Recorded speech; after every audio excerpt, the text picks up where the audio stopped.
So in this video, we are going to create the logic for our UI elements in our character selection system. So in the content drawer, open up the store blueprint widget over here, and over here, I'm just going to drag a text over here. So go to the details, anchor, and then I'm going to anchor this at the top left corner. So click on Ctrl and Shift. I'm going to try getting this text block under the return button over here. I'm just going to give this a bunch of question marks, and the reason why we are doing this is because this particular text block over here is used to display the total number of coins that we have in our game. So if you are purchasing any characters in the store level, you want to know how much coins that you have left to purchase any characters, right? And that is the reason why we are creating this UI element over here, so that we can display the total coins that we have. So I'm going to click on the bind button over here and then select create binding. And then we need to change the name of this function over here because it's very confusing. As you can see, we have a getText0 and we have a getText1 over here. So this can be very confusing when we are going to be developing our game. So as you can see, when you click on this text over here, you can see the name of the function that is associated with this text UI element, and this one is being used to display the name of our character, and this one is the one that we are going to be using to display the total number of coins. So back in our graph view, I'm going to click on the getText1 over here, and then we are going to rename this. So I'm going to call this total coins text, and for this function I'm going to again rename this as character name. Alright, so I'm just going to rename this quickly. Alright, so now we have it, character name and get total coins text. So for this function we need the total number of coins that is saved in the BP save game. So to display the total number of coins, we need to retrieve the total coins variable that is stored in our save game. So to do that, I'm going to go to the event graph over here, and then I'm going to drag this whole section of logic and drag this down below, and then over here I'm going to right click and then search for event on initialized. Alright, and after that drag from the execution bin and then search for sequence. After that, drag from the first execution bin in the sequence node and then search for cast to BP camera. Right click over here and we're going to get the player pawn reference, that is basically our BP camera.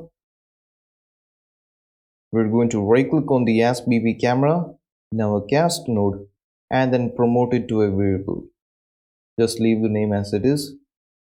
And after that, drag the second execution pin in the sequence node and then search for cast to store game mode, and then right click and search for get game mode.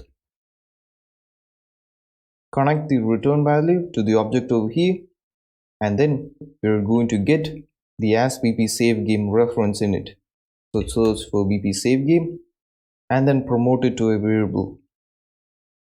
After that, go back to the function that we were modifying previously, that is the total coins text, and then over here right click and then search for BP save game. So we're going to get the BP save game reference, and then we're going to get the total coins reference, and after that we're going to search for a string append node, and make sure you select the append from the string section over here, not any of these append, but the append under the string category. Alright, so this node is used to combine two strings together. So over in the A pin over here, I am going to type total coins and then give a space over here so that the number that you give onto the B pin over here is spaced a little bit away from the rest of the text, and then connect the total coins to the B pin over here. And after that, connect the return value to the return node over here, just like this. And now compile this and try this out. And there we have it, our total coins displayed over here. Currently we don't have any total coins, and the reason for that is because we have deleted the save game previously. So if I were to try this, so I made a mistake. Go back to the content drawer and open store game mode. So in the previous parts I mentioned that for the store slot name we need to give a different name, and that was a mistake. Actually you need to give the same name as what you have given for the third person game mode over here. Alright, and that name is slot 1. So the store slot name should also be slot 1. So that was a mistake. So once again compile this, and now if you were to try running this, and we're going to try collecting some coins, and if I die over here, click on quit and then go back to the store level. It's now displaying our total coins over here. So yeah, it's actually working. So in designer view I'm going to drag this text over here. So go to anchors and then set it at the top corner over here. So press shift to set the anchor at the top, and again set the position at the center over here, just like this. And you can also drag over here under appearance. You have this setting over here called justification, and click on the align text to center so that the text appears in the center. After you have done that, go to the palette and drag a text over here, just like this. Once again go to the anchors and select the lower anchor over here. Click shift to set the alignment, and again set the position at the center over here. Set the text alignment at the center, and I'm going to change the text in here to a bunch of question marks. And after that, go to details, content, and create a new binding. So click over here to change the name of the binding to price text. So now over here I'm going to drag this out, and then I'm going to right click and try getting the BP save game. So get BP save game, and then from the BP save game drag out and search for save G store characters. So once again we are going to get the save G store characters, drag out, and then search for get. And then over here I'm going to right click again and try getting the reference of BP camera. So search for get BP camera, and in here I'm going to get the character array index that is stored inside the BP camera. Alright, so get it and connect it like this, and after that drag from the get over here and then search for break. And after that I'm just going to create a branch node over here. I'm going to right click over here and search for equal. Alright, so choose the equal operator, connect it to the condition node over here. So over here I'm going to right click, and then we are once again going to get the BP camera.